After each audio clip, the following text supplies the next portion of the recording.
Queridas irmãs, queridos irmãos, o amor e a paz da parte de Deus, nosso Pai, de nosso Senhor Jesus Cristo. Para nós é uma alegria podermos vir por primeira vez a essa casa e essa alegria também, evidentemente, é motivo de gratidão.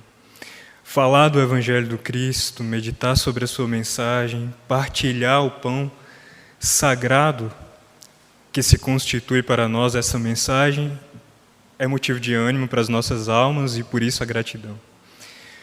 E é rogando ao nosso Senhor Jesus, esse Cristo de Deus, e a Maria, a tutora dessa casa, que nos inspirem com sua sabedoria, para que tenhamos a capacidade de participar desse momento, desse trabalho dos Espíritos, de maneira digna.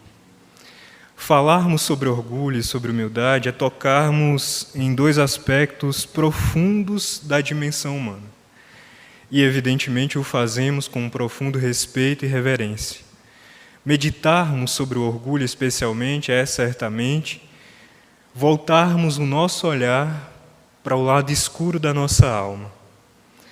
A benfeitora Joana de Ângeles nos situa, referindo-se, evidentemente, aos espíritos medianos reencarnados na Terra, nós, espíritos ainda muito imperfeitos, não estamos na condição de missionários, espíritos superiores, mas também já galgamos alguns degraus na nossa jornada evolutiva.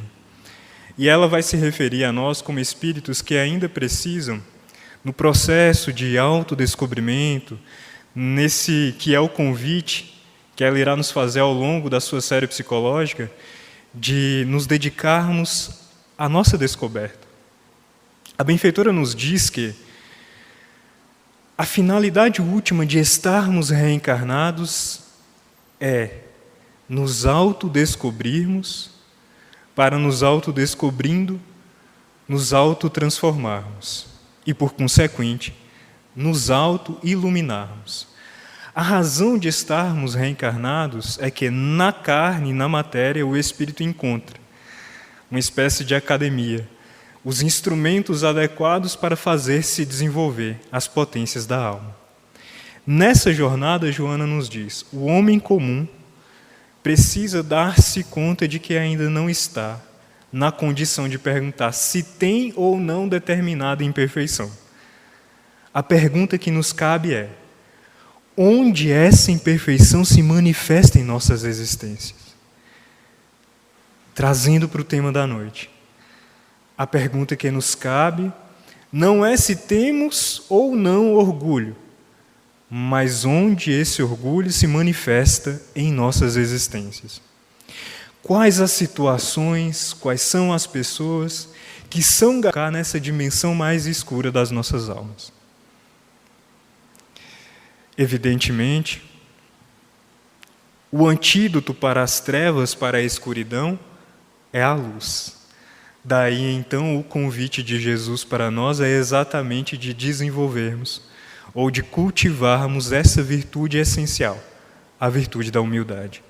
E essencial, pois ela é a raiz das demais virtudes. Não por acaso Jesus irá começar aquele sermão memorável no monte, nos trazendo como primeira bem-aventurança, bem-aventurados os humildes, os simples.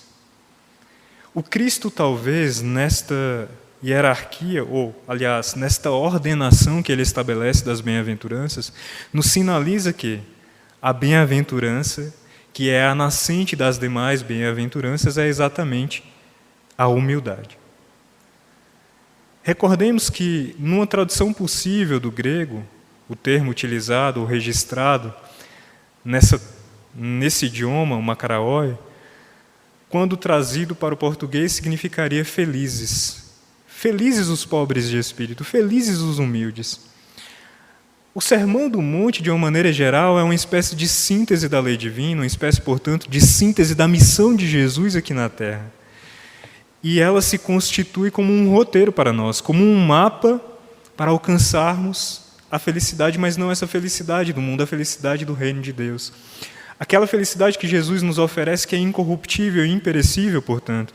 Esta felicidade que, em termos kardecianos, seria o perfeito estado de plenitude consciencial da criatura humana reencarnada na Terra. Aquilo que nos é possível do ser de perfeitos a que Jesus nos convida, no nosso atual estágio evolutivo. Alcançarmos a felicidade, portanto, é atravessarmos as bem-aventuranças. Bem-aventurados os pobres de espírito. A humildade, ela é a nascente das demais virtudes.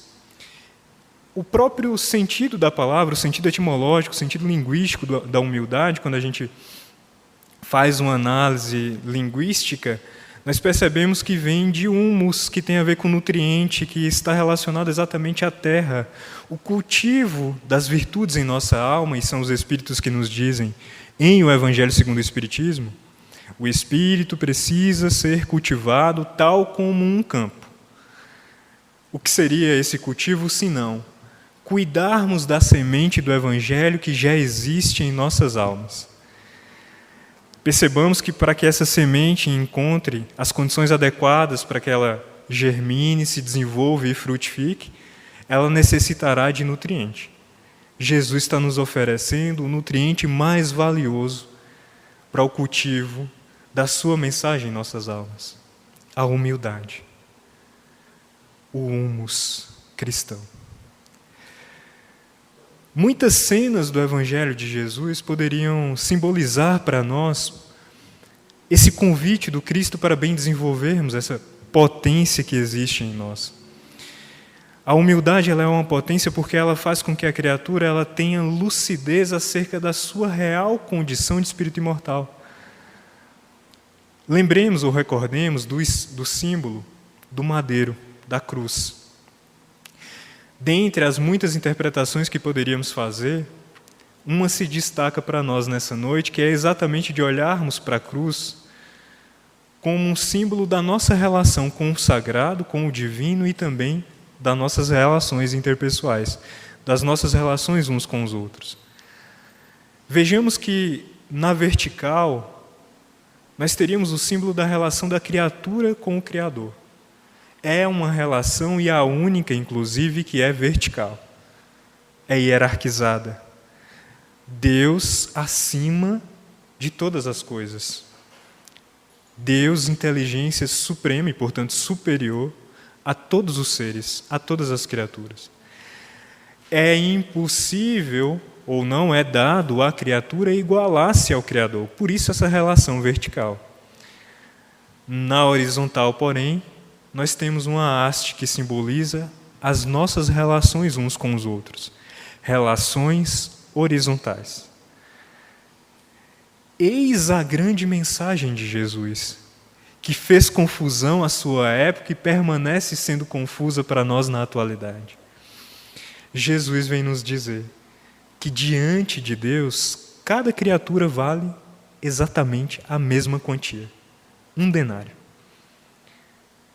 Isso significa, em termos bem práticos, apenas para ilustrar a didática daquela parábola memorável de Jesus dos trabalhadores da vinha, que representa um pouco do que é a dignidade da criatura humana diante do divino, diante de Deus, esse nosso paizinho. Imaginemos um criminoso ou uma pessoa que simbolizaria para nós a síntese de tudo que nós consideramos inapropriado, aversivo e indesejado. Imaginemos também aquela figura que desperta em nós o melhor que existe em nós. Aquela figura que representa para nós, ou que simbolize para nós, todas as virtudes que nós aspiramos. Nesses dois extremos, nós temos diante de Deus o mesmo valor em termos de pessoas portadoras da mesma e igual dignidade para o Criador. Deus ama a todos de maneira exatamente igual. E isso é muito importante para nós refletirmos acerca da nossa relação com o divino. Não há nada que nós façamos ou que poderíamos fazer para angariar mais amor de Deus. De igual maneira, nada que façamos, fizemos ou venhamos a fazer irá nos destituir da herança de amor que recebemos do Pai. Porque Deus, nas palavras do apóstolo dos gentios, não faz acepção de pessoas. Deus ama de maneira igual, de maneira total e absoluta. Isso muda muito a forma como nós nos relacionamos com Deus, porque a partir desse paradigma não há mais a necessidade de nós nos sentirmos culpados ou indignos do amor divino. Os nossos erros e fracassos não serão suficientes para nos apartar do amor de Deus. Podem até funcionar para nós como escamas, como um véu que nos impede de perceber a graça divina, a nos circundar e a nos envolver em todos os instantes. No entanto, isso será jamais suficiente para nos apartar de maneira permanente do amor divino. Mas, de igual maneira também, não é o trabalho na seara espírita, não é o bem que façamos aos outros, não é uma relação de proximidade com o nosso Senhor Jesus que fará com que Deus nos ame mais. Porque o amor divino não está à venda.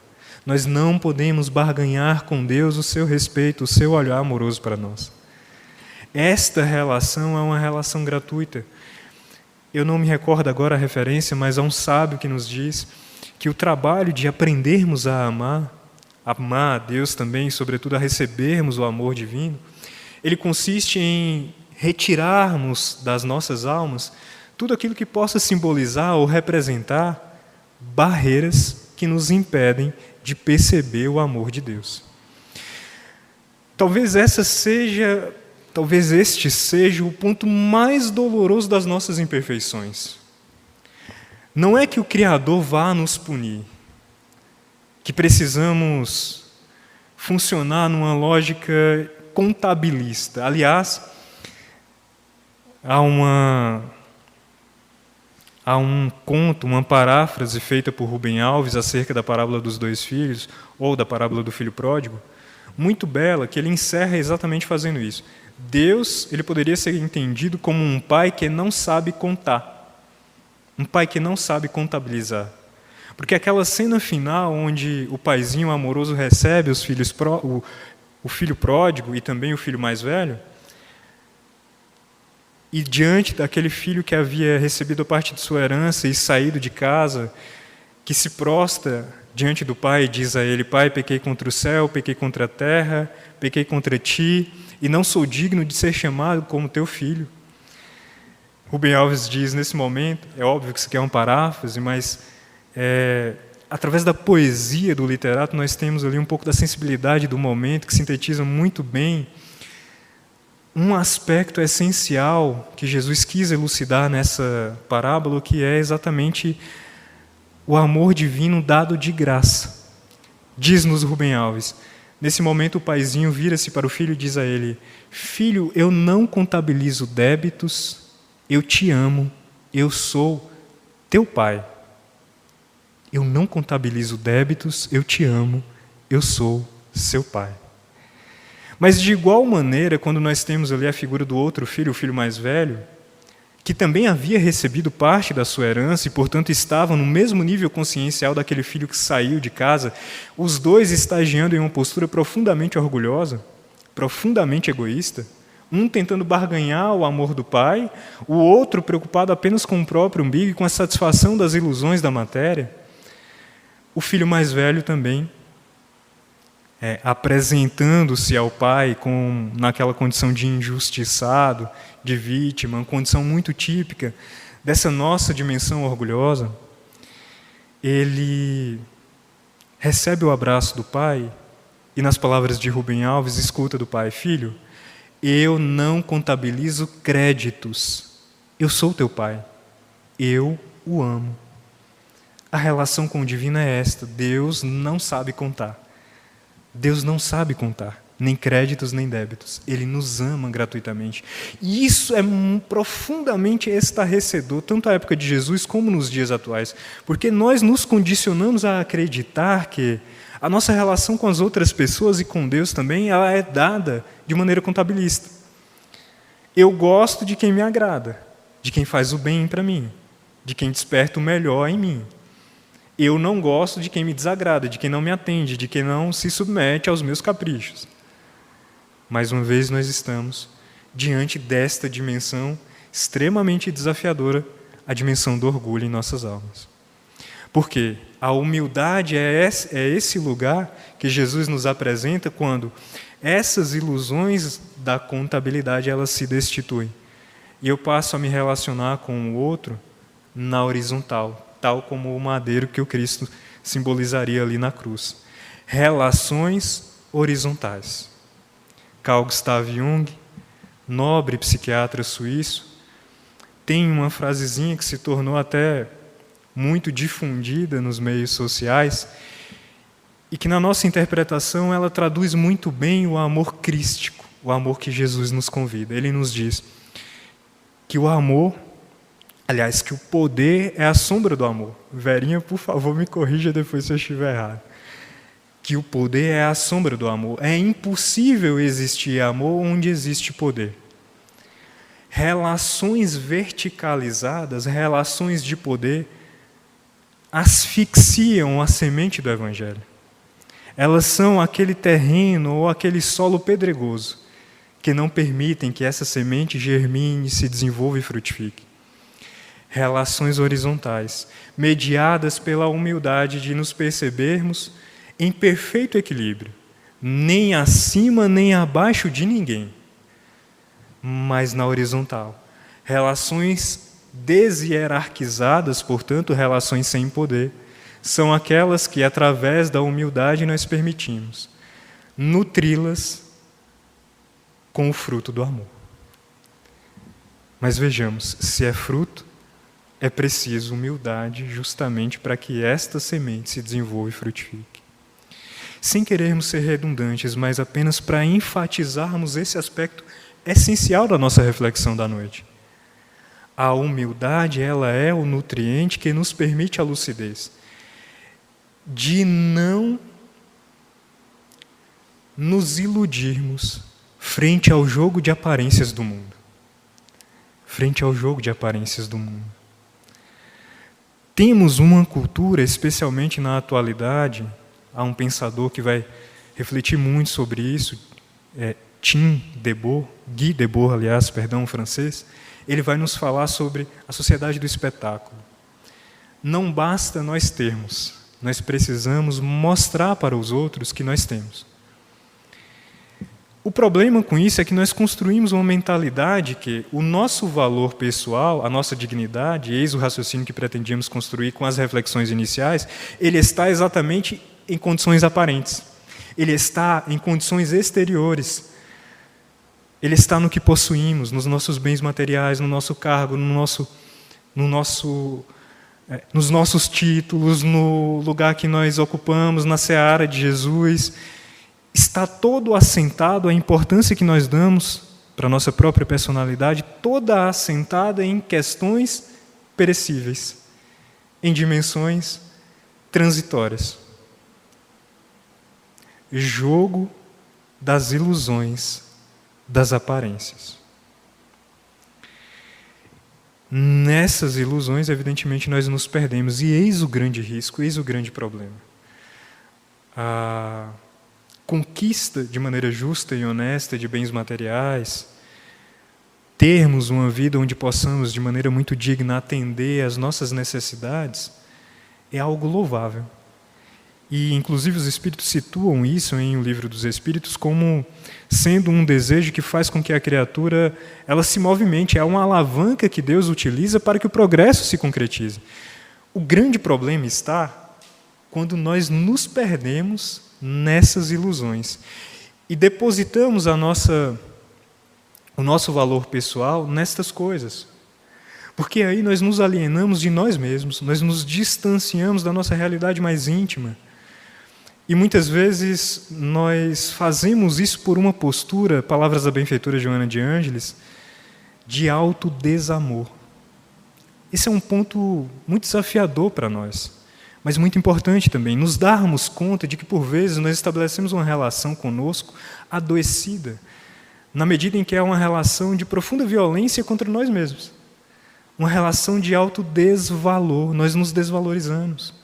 Quando nós depositamos a nossa importância na nossa aparência física, nos bens que conseguimos angariar, nos nomes de prestígio que caminham conosco na jornada terrena, isso pode esconder uma dificuldade muito grande da criatura de se acolher, de se amar.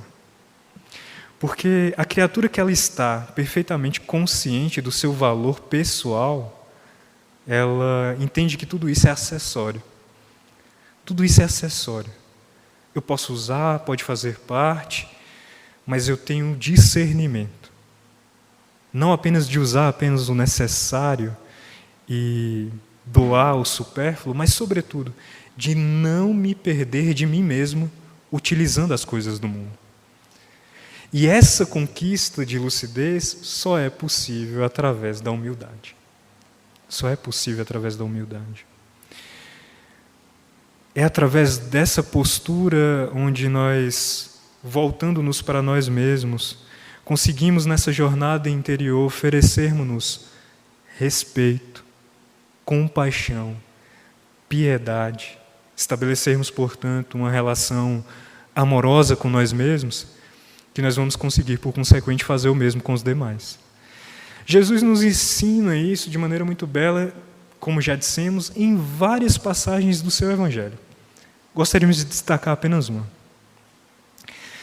Naquela ocasião em que provavelmente aquela mulher já sentia o peso daquelas mãos machistas que a arrastaram até ali, talvez já tivesse o seu cabelo desgrenhado, algumas marcas da violência que sofrera no seu corpo físico, quando é lançada aos pés daquele rabino, tendo consciência da cultura e da sociedade em que ela estava, a pergunta que vai ser dirigida ao rabino, ela bem sabia,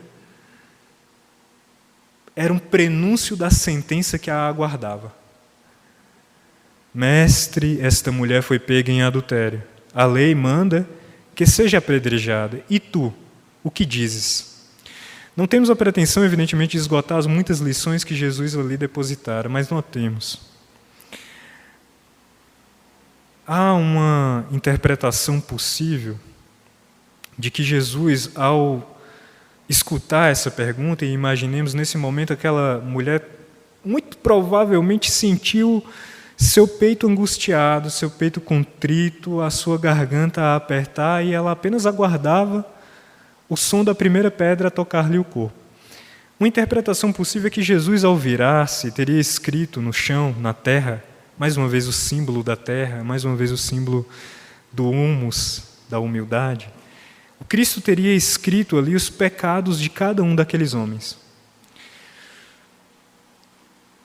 Jesus, nesse momento, e a gente interpreta essa cena belíssima dando ênfase ou tendo a mulher como protagonista, e evidentemente é uma interpretação possível, mas há um destaque possível àqueles homens ali. Há um destaque possível àqueles homens.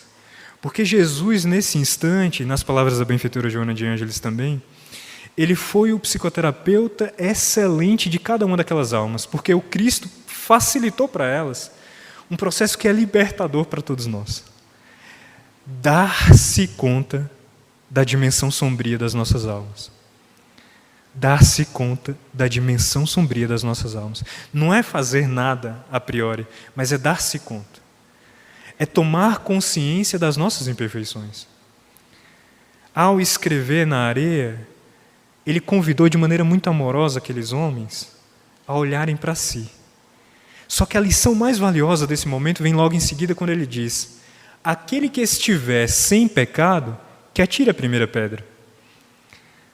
Lição valiosa do Cristo. Nós não precisamos atirar pedras contra os outros, mas também não necessitamos atirar pedras contra nós mesmos. Passemos em vista, no silêncio das nossas almas, os nossos dias. O que vivemos durante esse dia.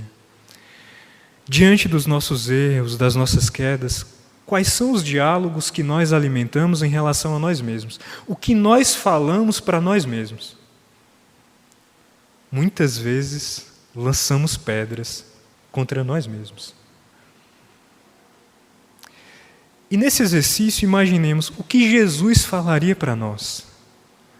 quais seriam as palavras do Cristo diante dos fracassos que nós cometemos no nosso dia a dia?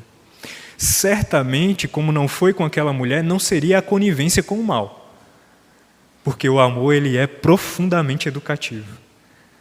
Mas também não seria a redenção através da violência, porque Jesus é também profundamente amoroso.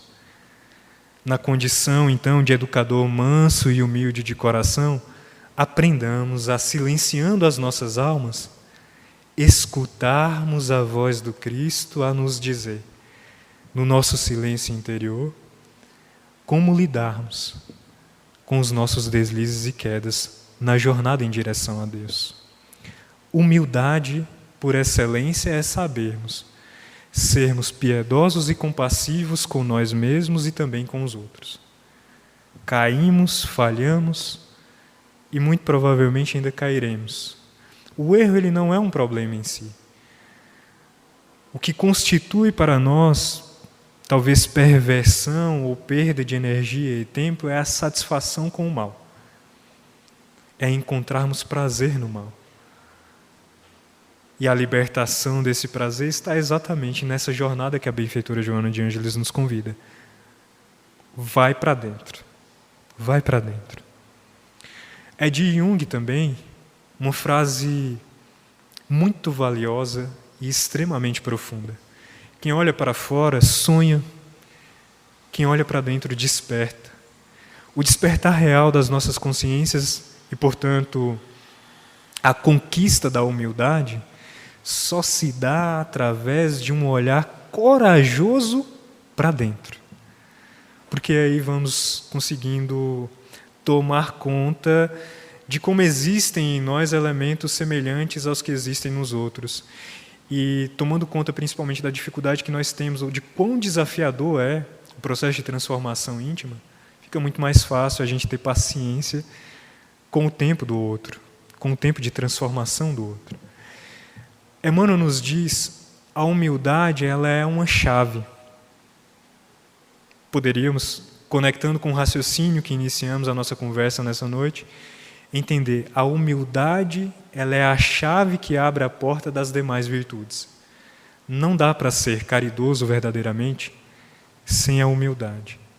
Não dá para sermos afáveis, dóceis, diligentes e disciplinados, mansos e pacíficos, sem humildade. Mas Emmanuel nos diz também, a humildade ela é uma chave forjada no metal da paciência. Se pretendemos avaliar se somos ou não humildes, notemos o nível de paciência que temos uns com os outros no dia a dia.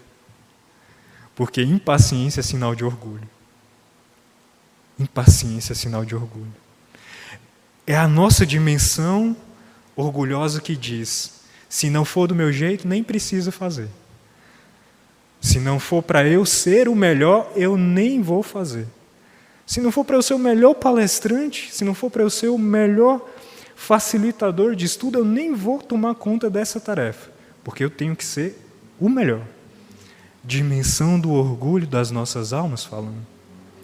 Se não for para nos tornarmos seres angelicais nesta encarnação, eu não vou me dedicar a esse exercício de reforma íntima, deixa para a próxima. Dimensão do orgulho falando em nossas almas. Há uma historinha de Flaubert, já caminhando para o encerramento das nossas reflexões, em que o escritor francês nos diz acerca da biografia de Santo Antônio. Evidentemente que ali é uma historieta contada por ele, não se trata de fato de dados biográficos concretos da experiência de Santo Antão, muito embora existam elementos simbólicos que podem ter correlatos com a realidade, onde Flaubert nos diz Santo Antão recolhendo-se em uma caverna com o propósito de tornar-se santo, de tornar-se um homem profundamente virtuoso, uma aspiração que por si só, como os Espíritos nos dizem, em O Livro dos Espíritos, ela é virtuosa. Buscarmos desenvolver as virtudes em nossa alma é uma postura virtuosa. Mas aí, mais uma vez, tomemos cuidado com o que assenta esse movimento, em que ele se fundamenta. Porque Flaubert vai nos dizer, Santo Antão, então, recolhendo-se ali, símbolos, fora tentado pelo demônio durante todos os dias que ali permaneceu. Em todos os pecados, Santo Antão permaneceu firme. Ele tinha fome e Satanás o tentava com as comidas mais saborosas, com os pratos mais elegantes, mais belos, enfim, mais tentadores. Ele, então, no seu propósito de ser virtuoso, soube renunciar, permaneceu firme. Santo Antão tinha desejo sexual e Satanás apresentara a ele as mulheres mais belas. No entanto, ele permanecera firme no seu propósito de se fazer virtuoso. Tinha gula, tinha luxúria, soube vencer um a um todos os pecados. E então Satanás, percebendo a abnegação, o compromisso com o divino daquele homem, ele volta-se para ele e diz: de fato, tu amas ao teu Deus, tu és um servo fiel, vencestes-me. Vira-se e começa a se retirar da caverna. Nesse momento, então, nos diz Flaubert, Santo Antão ajoelha-se, volta-se para o alto e diz a Deus: enfim tornei-me santo, muito obrigado, meu Deus. Aí então Satanás volta-se para ele, com um sorriso certamente, e vence-o. No único pecado que Santo Antão não conseguiu superar, o da vaidade de tornar-se santo, o do orgulho de querer ser o melhor, de querer ser o mais virtuoso. Mais uma vez, tomemos conta.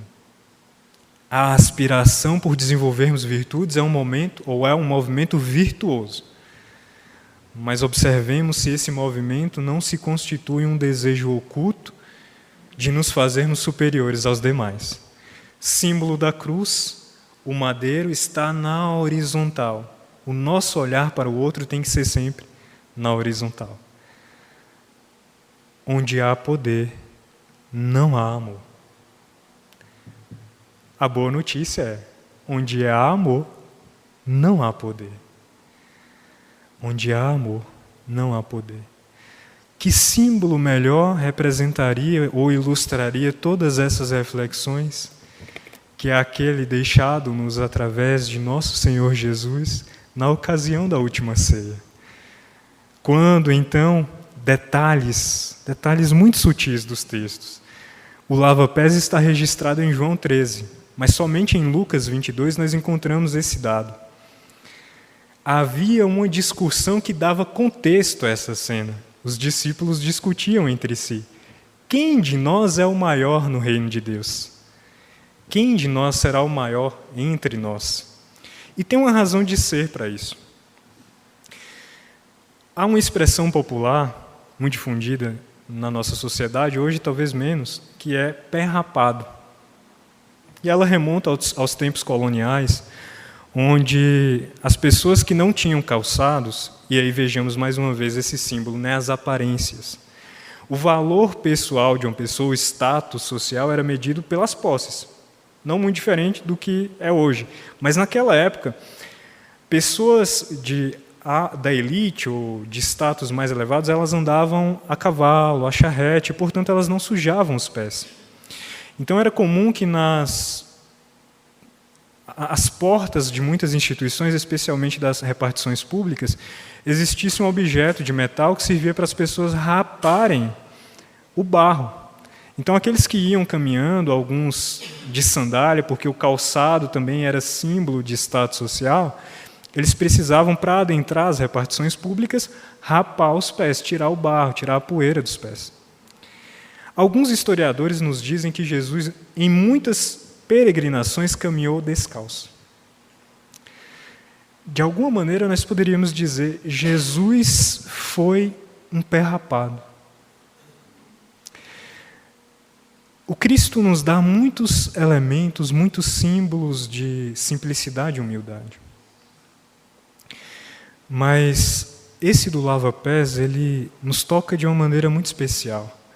Porque nessa discussão dos discípulos entre quem era o maior, estava um desejo de transferir responsabilidade. Por quê? Naturalmente, se estabelecendo uma hierarquia entre eles, o menor deles seria o responsável pela tarefa de lavar os pés de todos os demais. Porque era tradição no meio judaico, naquela cultura, que sempre que um viajante, sempre que uma pessoa adentrasse a casa de alguém, ela fosse, isso era símbolo de hospitalidade, isso era símbolo de asepsia, ela tivesse os seus pés lavados. Mas esse gesto, esse ato, ele era feito pelo escravo menor da casa, pelo mais inferior. Na discussão dos discípulos estava: quem vai ser o servo mais inferior? Quem vai ser o servo mais inferior? Conta-nos João, registra o evangelista Jesus, podemos imaginar a cena, a mesa posta, o cordeiro assado, as ervas amargas, os pães sem fermentos, ao lado uma bacia, uma toalha, um jarro com água. Jesus tira as suas vestes, cinge-se com a toalha e começa a lavar os pés de cada um dos discípulos. Interessante o que acontece. Muito provavelmente lavou o de Mateus, lavou o de João, o de Tiago. E quando ele chega para lavar os pés de Pedro, Pedro diz: o que estás fazendo? O que pretendes fazer? Eu vou lavar os teus pés, Simão. Eu vos digo em verdade, jamais deixarei que laves os meus pés. Notemos a postura de Pedro. E a resposta de Jesus: Simão, eu vos digo, em verdade vos digo, se não deixardes que eu lave os teus pés, tu não terás parte comigo no reino dos céus. A postura de Pedro é muitas vezes a nossa postura diante de Jesus. E que sintetiza também, que representa muito bem a nossa postura de relação uns com os outros na atualidade. Networking. Eu pretendo me relacionar com o outro já a partir de um desejo de obter um benefício. As minhas relações, elas são intermediadas por um interesse pessoal. Jesus está nos ensinando nessa cena. Eu me relaciono não pensando no que essas pessoas farão por mim, mas se elas me permitirão serem servidas por mim. A preocupação principal de Jesus não é em ser servido, é em servir. Não é no benefício que eu colherei daquela relação do outro para mim. O benefício que eu almejo é: você me permitirá servi-lo? Você me permitirá servi-lo? É um outro paradigma de relação, que só é possível através da humildade. E aí Pedro, muito impetuoso, muito impulsivo, tal como nós: ah, Senhor, eu vos digo em verdade, não apenas os pés, mas também as mãos, a cabeça, dá logo um banho todo, porque assim a nossa postura, quando Jesus se revela para nós, ou quando Ele mostra para nós que aquele que quiser ser o maior, seja antes o menor. Não, na verdade, no sentido de, então eu vou fingir, eu vou nutrir a aparência de ser servo, de ser humilde, de ser menor, porque assim eu terei uma recompensa. Não, é porque Jesus não é moralista. O Cristo não está apresentando para nós um conjunto de normas exteriores. Ele está nos apresentando um código profundo de plenitude existencial.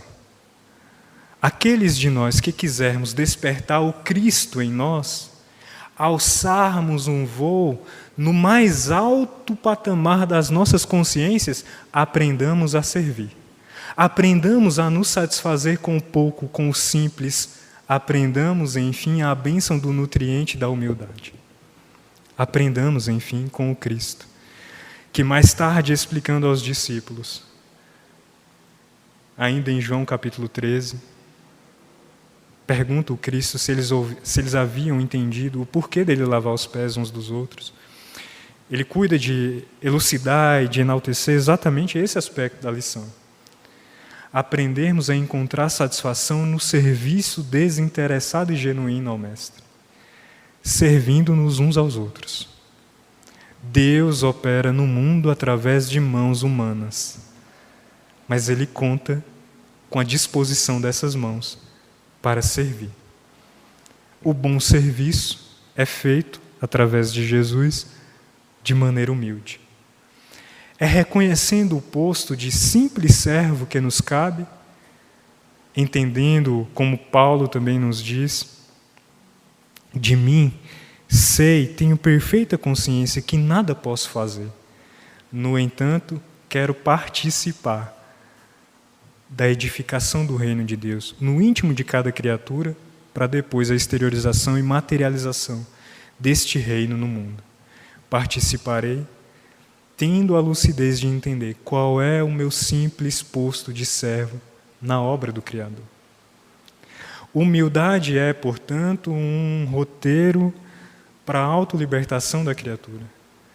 Sermos orgulhosos não é algo exatamente feio, algo que precisa ser recriminado, ou algo que nós devemos lançar pedras. É, na verdade, uma dimensão das nossas almas que esconde uma ferida de tristeza muito grande. E que nessa condição precisa de cuidado. Cuidado genuinamente amoroso, piedoso. Diante do nosso orgulho, saibamos identificar quais são as feridas que esse orgulho está tentando nos defender. De quais dores da nossa alma esse orgulho está tentando nos proteger. Ofereçamos amor, porque o amor sim tratará de cuidar destas feridas e ainda nos permitirá a lucidez da conquista da humildade e, por consequente, das demais bem-aventuranças. Queridas irmãs, queridos irmãos, pela paciência da atenção de cada um de vocês, a minha gratidão.